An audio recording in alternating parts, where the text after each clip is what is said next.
Welcome. Welcome. I am Michon Fabio, author of Bonnet Therapy, Healing Through Spoken Word, and host of Voice Unfiltered. Tonight's experience is different. There are no interviews, no conversations, no background music, just poetry. The way it was written, the way it was meant to be heard. These pieces were born from healing, from heartbreak, from self-discovery, from love, and from learning how to stand in my own truth. Some of these poems may sound like me. Some of them may sound like you. And if you're listening tonight, carrying something heavy, I hope you find a little bit of yourself in these words. Thank you for being here. This is I Am Pressure, a live spoken word experience. So let's begin. Poetry saved my life. And I don't mean that cute coffee shop, snap your fingers type of saved. I mean, there were nights where silence got so loud I could hear my own heartbeat begging me to stay. And I didn't know how. I carried grief like it had my name on it, like it was addressed to me with no return label. Loss stacked on loss, like somebody was keeping score, and I was tired. Tired of being strong for people who never checked if I was breaking. And don't tell me everything happens for a reason. Because what reason explains abandonment? What reason sounds like an empty phone when you needed one call? What reason looks like loving somebody who refused to love you out loud? I poured into people like I was a well with no bottom, gave and gave and gave until I was standing there emotionally bankrupt with receipts in my hands and no refunds. Tell me how that makes sense. There were days I didn't recognize myself. Mirrors felt like strangers and smiles felt rehearsed. I was existing, but I wasn't living. Just surviving. Barely. And then, one night, my hands picked up a pen before my mind could talk me out of it, and the words didn't ask permission, they just spilled. Ink caught what my voice couldn't carry, paper held what my chest couldn't contain, every line a confession, every stanza a wound finally speaking. I wrote through tears that didn't ask to fall. I wrote through anger that didn't know where to go. I wrote until I could breathe again. Poetry didn't judge me, didn't rush me, didn't tell me to move on. It sat with me in the ugly parts, in the raw parts, in the I don't have it together parts. And let me say this. I am not what I went through. I am not the love that left me. I am not the silence that tried to swallow me whole. I am the voice that refused to stay quiet. Poetry gave me back me. Piece by piece, breath by breath. It reminded me that even broken things can still create beauty. So when I say poetry saved my life, I mean, it found me when I was disappearing, held me when I was unraveling, and spoke for me when I had nothing left to say. Poetry didn't just save my life. It taught me how to live it. Woo. Poetry definitely saved my life.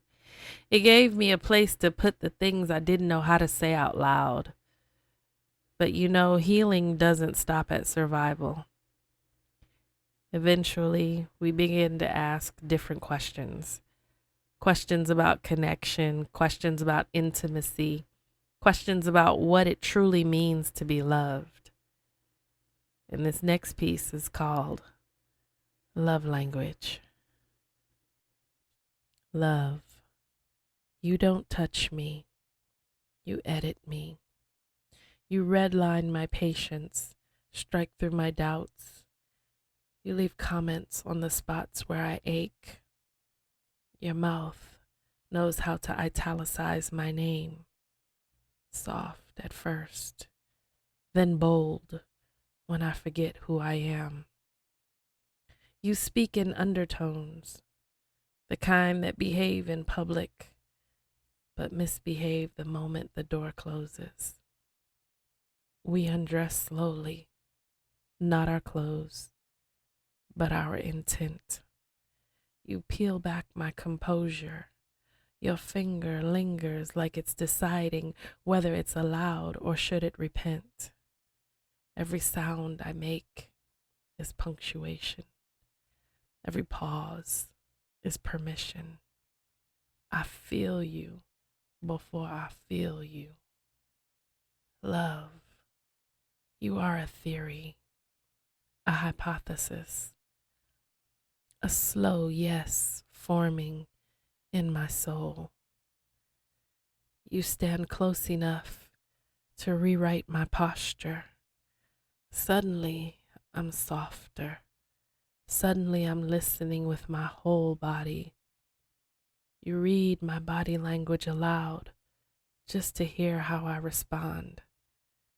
And I learn real quick that silence is not my strong suit. Our bodies speak fluent subtext, nothing stated plainly, yet everything is understood. Your hands ask questions, my breath keeps answering. This isn't a poem for climax. It's a continuation, a run-on sentence pressed against the edge of restraint, ending only because we both ran out of air. You see, love teaches us many things. Sometimes it teaches us what we deserve. Sometimes it teaches us what we will never accept again. And sometimes, after enough lessons, we stop apologizing for taking up space. We stop shrinking. We stop dimming our light so other people can shine. This next poem is for every woman who finally learned her worth. I am pressure. The kind that doesn't touch you, but you feel it everywhere. I don't move fast. I don't have to. I learned to be calculated in what I do. I let anticipation do the work for me. I'm rebuilding myself, demanding my spot of significance, commanding my energy around me. I am the reason why false confidence starts stuttering when confronted. I am the reason the statement "I'm fine" collapses into confession during conversation. You see, I am pressure.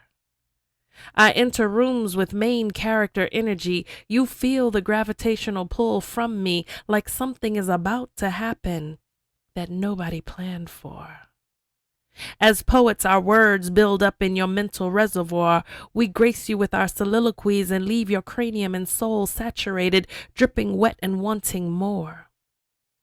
I am pressure.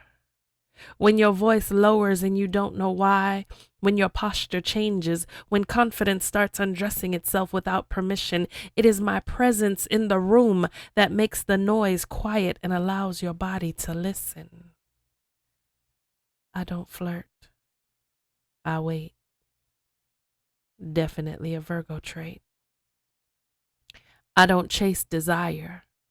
I become the reason it stumbles and humbles when it crosses my path. I let people tell on themselves, let the bravado melt, let the intention slide to the surface and spill out like sweat on the surface of my unbothered skin. Take that all in. They say I'm intimidating. No, I'm not. I'm just not available for bullshit or small talk or half-truths whispered with a smile, especially when I go the extra mile. For you. Because I don't perform softness for people who mistake access for entitlement. Because I don't dim so others can feel tall beside me. If you feel exposed around me, it's because I haven't blurred the mirror with half-truths or small talk or idiosyncrasies. I'm not here to inflate your ego with narcissistic tendencies. If you feel undone, it's because I didn't rush the reveal. I am pressure. I don't break people. I let them arrive exactly as they are. I am a poet. I express how I feel. I am a poet. I live for the finger snap moments. I am a poet. For anyone still guessing and questioning, I am a poet under pressure, and this is my reckoning. And if my presence feels heavy, it's because I'm the weight you were never built to carry. There's a difference between confidence and arrogance. Confidence says, I know who I am. And once you know who you are, you begin to see the people around you differently too. You begin to recognize strength, resilience, legacy, and the weight carried by those who came before us. This final piece is a tribute, a reflection, a conversation. This poem is called Black Man, Black Man.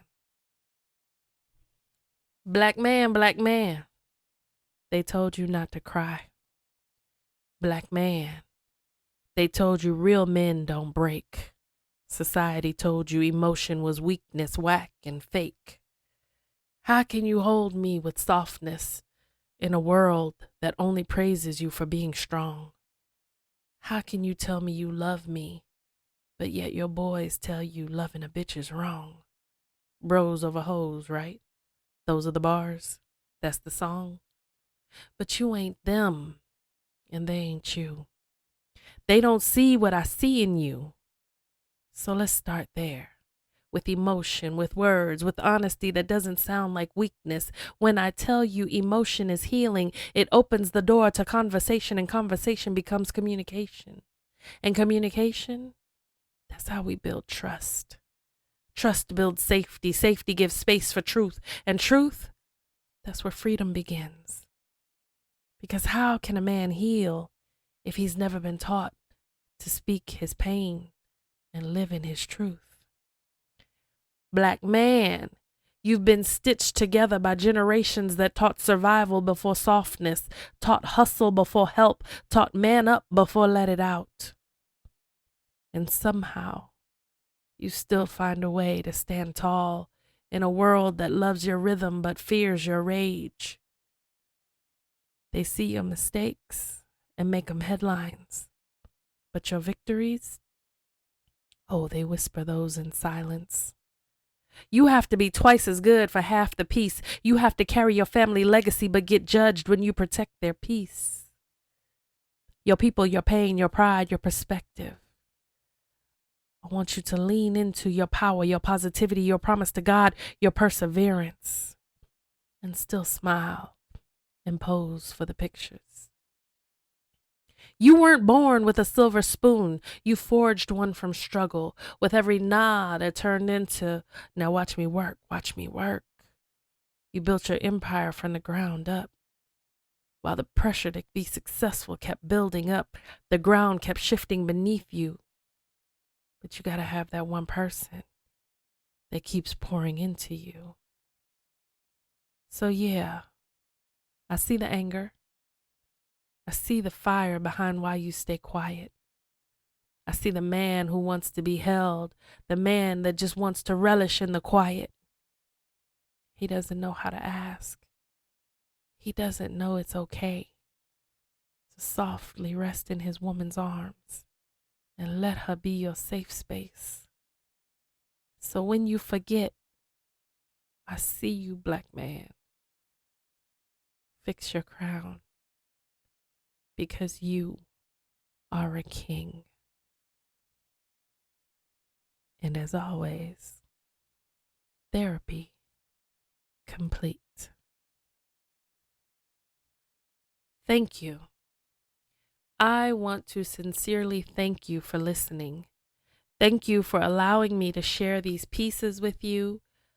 My hope is that somewhere in these poems, you found a memory, a lesson, a reminder, or maybe even a little healing. So until next time, keep speaking your truth, keep choosing yourself, and keep showing up for the person you're becoming.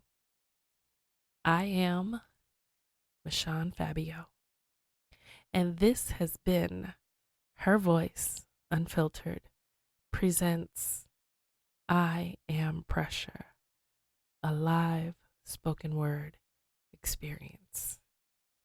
And as always, Bonnet therapy here. Let's put some feeling to these words.